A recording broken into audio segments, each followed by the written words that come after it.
नमस्कार दोस्तों, target with PS Parihar channel में आपका स्वागत है।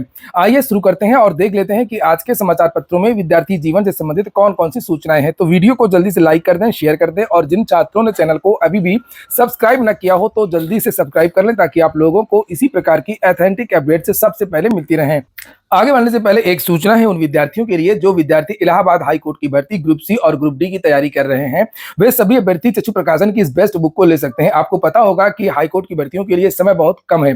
परीक्षा आपकी नवंबर और दिसंबर के महीने में ही होने वाली है और कम समय में तैयारी करने के लिए ये बेस्ट बुक है। इस पुस्तक में जिस प्रकार के प्रश्न इलाहाबाद हाई कोर्ट की भर्ती में पूछे जाते हैं उस प्रकार के लगभग 2450 से ज्यादा दिए हुए हैं और इसमें 25 प्रैक्टिस सेट मिल जाएंगे और पिछली जो 2 परीक्षाएं हुई थी उसके सॉल्व पेपर भी आपको इसी पुस्तक में मिल जाएंगे। चक्षु प्रकाशन की ये बेस्ट बुक जिसे आप लोग देख रहे हैं, जिसमें सिलेबस वगैरह के बारे में, परीक्षा प्रारूप के बारे में भी बताया गया है। ये बुक सभी कॉपी किताबों की दुकानों में आपको मिल जाएगी और अगर आप लोग ऑनलाइन मंगवाना चाहते हैं तो उसकी लिंक मैंने डिस्क्रिप्शन बॉक्स और कमेंट बॉक्स दोनों जगह उपलब्ध करा दी है, तो वहां से जाकर के आप इसे ले सकते हैं। चलिए शुरू करते हैं। आज के समाचार पत्रों में सबसे ज्यादा जो सूचना है वो उत्तर प्रदेश लोक सेवा आयोग की है। लिखा है LTGIC भर्ती के लिए निदेशालय जल्द भेजेगा अधियाचन। कल मैंने इसको लेकर के वीडियो भी बनाया था और कल मैं शिक्षा निदेशालय में उस समय था भी जब ये विद्यार्थी मिलने गए थे। लिखा है LTGIC व GIC प्रवक्ता भर्ती के नए अधियाचन एवं समकक्ष अर्हता प्रकरण को लेकर के प्रतियोगी छात्रों के प्रतिनिधिमंडल ने गुरुवार को अपर निदेशक राजकीय अजय द्विवेदी से मुलाकात की। प्रतिनिधिमंडल के साथ में हुई वार्ता में प्रतियोगी छात्रों को बताया कि समकक्ष अर्हता का विवाद समाप्त हो चुका है और लोक सेवा आयोग भेजा जाएगा। प्रतियोगियों ने कहा कि सभी मांगों को गंभीरता से लेते हुए जल्द LTGIC और प्रवक्ता का नया विज्ञापन जारी किया जाए और साथ ही कहा कि GIC LT का नया विज्ञापन लगभग 6 वर्षों से, GIC प्रवक्ता का नया विज्ञापन 3 वर्षों से नहीं आने के कारण हजारों प्रतियोगी छात्र ओवर एज हो चुके हैं। प्रतियोगी छात्र प्रतिनिधिमंडल के शीतल प्रसाद ओझा, अनुशांश तिवारी, अमित पांडे, रितेश गुप्ता आदि मौजूद रहे। तो ये इसको लेकर के जो मैंने वीडियो बनाया था इसको जाकर के आप लोग देख लें। कल शाम को मैंने बनाया GIC के समकक्ष अर्हता विवाद को लेकर के, क्योंकि मैं देख रहा हूं कि 6 वर्ष से लोक सेवा आयोग के द्वारा और शासन के द्वारा जो ढोंग पीटा जा रहा है डबडबा लेकर के, कि LTGIC प्रवक्ता का समकक्ष अर्हता विवाद अभी आपने देखा होगा कि साल हो चुका है, कई बार पेपरों में आया है। तो मैं उत्तर प्रदेश के उन 20 लाख टकटकी लगा रहे जो हमारे नौजवान साथी हैं, मैं भाइयों बहनों को मैं बताना चाहता हूं कि मित्रों, हमने शिक्षा सेवा चयन आयोग पर 15 अक्टूबर को हम लोगों ने एक बड़ा आंदोलन किया, जिसके हमने आयोग की जो पूरी तस्वीर थी शिक्षा सेवा चयन आयोग की, मैंने साफ कर दिया। साले प्रयागराज श्री अजय द्विवेदी AD अपर राजकीय से मुलाकात किया। वार्ता के क्रम में मैं आपको बताना चाहता हूं कि LTGIC के समकक्ष अर्हता पर बहुत स्पष्ट कहा मित्रों कि समकक्ष अर्हता विवाद लोक सेवा आयोग से पूरा सॉल्व हो चुका है, निदेशालय और आयोग से सॉल्व हो चुका है। ये मामला भी शासन स्तर पे भी सॉल्व हो चुका है। लेकिन बहुत ध्यान से समझिएगा मित्रों, ये गंभीर प्रश्न है।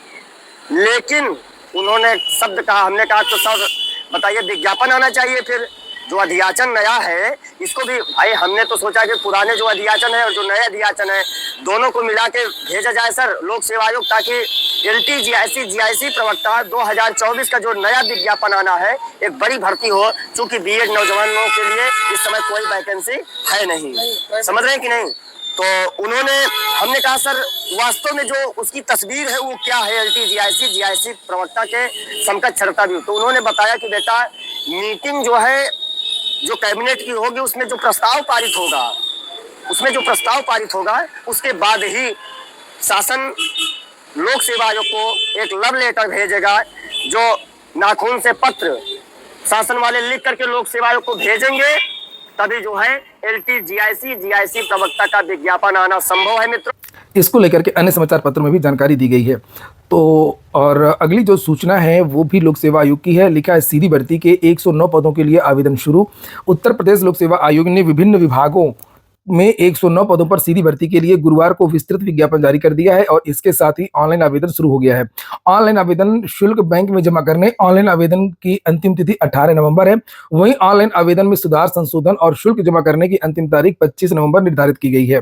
हार्ड कॉपी आयोग में जमा करने की अंतिम तारीख 2 दिसंबर शाम को 5 बजे रखी गई है।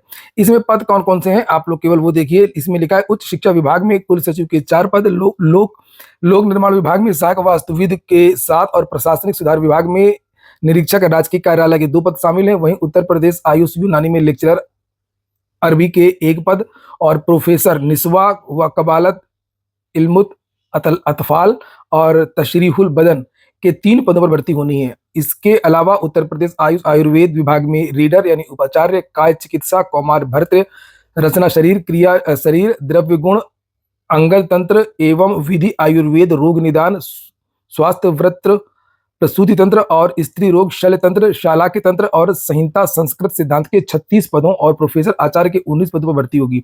वहीं उत्तर प्रदेश आयुष आयुर्वेदिक विभाग में प्राध्यापक संस्कृत के 5 पदों, उत्तर प्रदेश आयुष होम्योपैथी में रीडर, उपाचार्य, ऑर्गेनन ऑफ मेडिसिन रिपर्टरी के पैथोलॉजी, विधि शास्त्र एवं विष विज्ञान, शरीर क्रिया विज्ञान, शरीर रचना विज्ञान, शल्य क्रिया चिकित्सा, स्त्री प्रसूति रोग एवं सामुदायिक औषध के 32 पदों पर भर्ती की जाएगी। तो स्पेशल भर्ती है। भर्ती की प्रक्रिया वही है, पहले ओटीआर होगा फिर आवेदन होगा।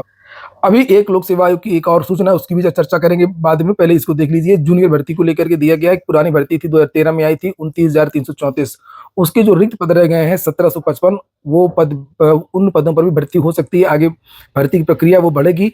लिखा है कि परिषदीय उच्च प्राथमिक स्कूलों में विज्ञान और गणित विषय के 29,334 सहायक अध्यापकों की भर्ती में रिक्त 1755 पदों पर चयन की उम्मीद फिर से जगी है। बेसिक शिक्षा परिषद की ओर से शासन को रिक्त पदों पर मेरिट के आधार पर अभ्यर्थियों के चयन का प्रस्ताव शासन को भेजा गया है। शासन की अनुमति के बाद जिले स्तर पर काउंसलिंग कराते हुए नियुक्ति पत्र वितरित किया जाएगा। शासन की अनुमति मिलने पर उन अभ्यर्थियों को राहत मिलेगी जो 5 साल से सुप्रीम कोर्ट में मुकदमा लड़ते लड़ते और मानसिक और आर्थिक रूप से हार चुके हैं। उत्तर प्रदेश लोक सेवा आयोग ने अभी कल एक नोटिस जारी किया था। एक परीक्षा, लिखित परीक्षा जो होने वाली थी 20 तारीख को, उसको रद्द किया है। उसके बारे में एक बहुत बड़ी सूचना है। लिखा है प्रवक्ता भर्ती गड़बड़ी की साजिश पर FIR. Indian institute of carpet technology Bhadohi के एक कर्मचारी पर आरोप लगा है। लिखा है अक्टूबर को प्रस्तावित उत्तर प्रदेश प्राविधिक शिक्षा पॉलिटेक्निक लेक्चरर 2021 के 8 विषयों की परीक्षा लोक सेवा आयोग ने बुधवार को स्थगित करने का ऐलान किया। गुरुवार को इसमें सेंधमारी की साजिश सामने आई है। इसकी जानकारी पर लोक सेवा आयोग के उप सचिव ने Indian institute of carpet technology Bhadohi के एक कर्मचारी सहित 2 लोगों के खिलाफ सिविल लाइंस थाने में मुकदमा दर्ज कराया।